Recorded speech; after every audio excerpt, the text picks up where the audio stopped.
नमस्कार बंधुरा आमी सोमेन आपनारा देखছেন আমার YouTube channel Somen bird breeding farm. আর বন্ধুরা আজকে আমার পাখির পুরো নিজের হাতে বানানো সেটআপটা আপনাদের ঘুরে দেখাবো। তো বন্ধুরা এখন সকাল 7টা থেকে প্রায় 7:30 বাজে আমি আমার পাখির খাঁচার সামনে চলে আসছি। দেখতে পাচ্ছেন এখানে সব পাখিগুলো আগের বাচ্চা আমার সব। এদের বয়স 6 থেকে 7 মাস, এটা বলতে গেলে প্রায় অ্যাডাল্ট হয়ে গেছে। এদের এখন আমরা দেখতে পাচ্ছেন শাক আর বাটিতে দানা দিয়ে দিয়েছি। এটা দেখুন কি সুন্দরভাবে শাকগুলো খাচ্ছে। আর বন্ধুরা দেখতে পাচ্ছেন যে খাঁচাটা বানানো হয়েছে এটা 6টা খোপ বানিয়েছি আমি। এর মধ্যে এদের 6টা জোড় দিয়ে দেবো, 12টা পাখি, আর বাদ বাকির জন্য আমি আলাদা খাঁচা বানাবো। সেই ভিডিওটাও আপনাদের সঙ্গে শেয়ার করব। তাহলে ভিডিওটা স্কিপ না করে পুরোটা দেখতে থাকুন। আর চ্যানেলে নতুন হয়ে থাকলে অবশ্যই চ্যানেলটা সাবস্ক্রাইব করবেন।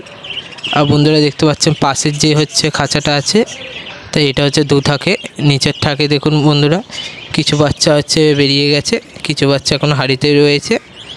এখানে আমার 3টে জোড় দেওয়া আছে বদ্রি পাখির। এর মধ্যে প্রত্যেক হাড়িতে 5টা থেকে 6টা বাচ্চা রয়েছে।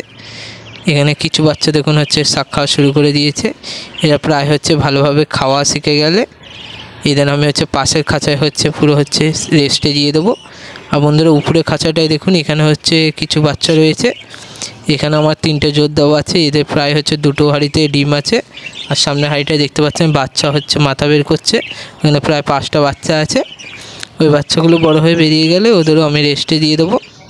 তা বন্ধুরা আমার পাশের যে রেস্ট পাখিগুলো দিয়েছি ওইগুলো হেলথ আপনাদের কীরকম লেগেছে আর কালার কীরকম লেগেছে অবশ্যই কমেন্টে জানাবেন।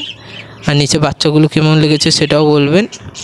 আর বন্ধুরা এই পাখিটা আমার পুরো বাড়ির একটা ছাপা জায়গায় বানানো, ওখানে সেরকম রোদ আসে না, তাই জন্য এখানে বানিয়েছি গরমের জন্য। আর বন্ধুরা এটা আমার বাড়ির পিছন সাইডটা। এখানে আমি চারিদিকে আমাদের বড় বড় গাছের কারণে এখানে রোদটা আসে না। দেখতে পাচ্ছেন এখানে বড় বড় কাঁঠাল গাছ, আম গাছের কারণে এখানে রোদটা সেরকমভাবে আসে না। আপনারা কোথা থেকে দেখছেন অবশ্যই কমেন্টে জানাবেন। আর চ্যানেলে নতুন হয়ে থাকলে অবশ্যই চ্যানেলটা সাবস্ক্রাইব করবেন।